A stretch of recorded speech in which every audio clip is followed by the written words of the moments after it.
দিদি, যে অভিযোগ আপনি করেছিলেন যে আপনাকে রীতিমতো পায়ে শিকল বেঁধে মারধর করা হয়, জামালউদ্দিন সর্দার তার বাড়িতে ডেকে নিয়ে গিয়ে এই ঘটনা ঘটায়, অবশেষে জামালউদ্দিন গ্রেফতার হলো, কি বলবেন? জামালউদ্দিন গ্রেপ্তার হয়েছে, আমরা খুব খুশি এবং গ্রামের লোকজনও খুব খুশি। তবে আমরা চাই যে ও যেন কড়াকড়ি শাস্তি পায়, যেন ও বাড়িতে ডেকে নিয়ে এবং খুব মারধর করে, সবাইকে খুব অত্যাচার করে।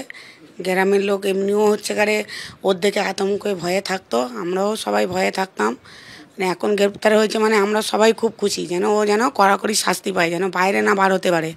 যেন বাইরে বার হলেই ও হচ্ছে কারে ফের সবাইকে এরকম মারধর করবে, এবং এবারে যদি বার হয় কতজনারই মার্ডার করবে তারও ঠিক নেই। এবারে জামালউদ্দিনের পেছনে কি রাজনৈতিক নেতাদের হাত, পুলিশের হাত, প্রশাসনের হাত রয়েছে বলে মনে করছেন? হাত তো অবশ্যই আছে, না থাকলে ও বলবে কি করে যে আমার হচ্ছে কারে থানার পারমিশন আছে, থানা থেকে না পারমিশন পেলে আমার ক্ষমতা হবে না যে আমি করব। ও তো সবসময় আমাদেরকে মারে এই কথাই বলে যে থানার পারমিশন আছে, থানার না পারমিশন থাকলে আমার সাহসে হবে না।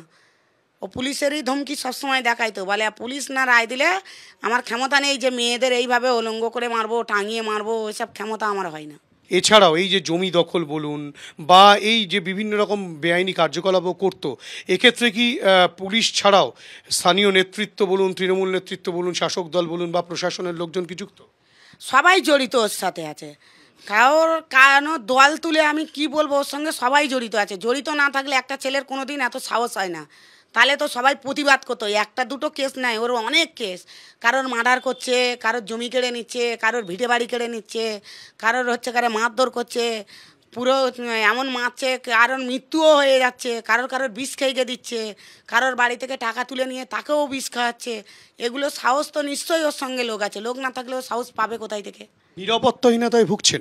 হ্যাঁ, আমাদের এখানে কোনো নিরাপত্তা নেই। আজ কদিন থেকেই আমি বলছি যে আমার বাড়ির সামনে দুটো পুলিশ দিন, কোনো পুলিশ আসছে না। মানে এমনি রাস্তায় রওনা দিচ্ছে, মানে সে অনেক দেরি। 1997 থেকে বামপন্থী সংগঠনে ছিলাম। এই ছেলেটা 2002 সালে একটা মেয়েকে পরোক্ষভাবে মার্ডার করে দিয়েছে। তারপরে ওর নিজের দাদাকে 2003 সালে কুপিয়ে দিয়েছে। 2006 সালে ওর দাদাকে অ্যাসিড মেরেছে। ওর বোনের বিয়ের সময় বোম এনেছে, সেই বোম ওর দাদা বাবাদের মারার জন্যে আমাকে ডেকে নিয়ে গেছে। আমি মেম্বার হিসেবে গিয়েছি, আমাকে সেই বোম চার্জ করে আমাকে মেরে ফেলে দিচ্ছিল। দুর্নীতির জায়গাগুলো এইবারে ও একটার পরে এইসব করে যাচ্ছে।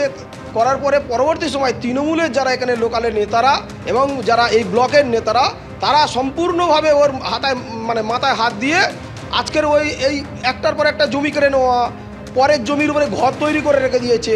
এই যে জায়গাটা দেখছেন, এই যে ঘরটা আছে, এই বাড়িটার আশপাশে যে জায়গাগুলো ও দখল করে আছে, সব এখানকার নস্করদের জায়গা। তার কি আপনি বিরোধিতা করতেন? এগুলো আমি বারবার বিরোধিতা করেছি এবং লিখিত সমস্ত জায়গায় কমপ্লেন করেছি। প্রশাসনের সমস্ত জায়গায় আমি কমপ্লেন করেছি। ও সরকারি ডিএমের বোর্ড লাগানো জায়গা, সেই জায়গার উপরে বোর্ড তুলে ফেলে দিয়েছে। তার আমার কাছে তার ছবি, তার ডকুমেন্টস সব রয়েছে। বিভিন্ন দপ্তরে জানিয়েছি, কিন্তু কোনো কিছু হয়নি। ও সেই সব বোর্ড তুলে দিয়ে সেখানে মাটি ফেলেছে, প্রজেক্ট করার পরিকল্পনা নিয়েছে। এইভাবে চলতে এগুলো প্রতিবাদ করেছি। এখানে হারান অধিকারী, আপনারা শুনেছেন হয়তো, হারান অধিকারী মার্ডার হয়ে গেছে 2021 সালের গণনার দিন।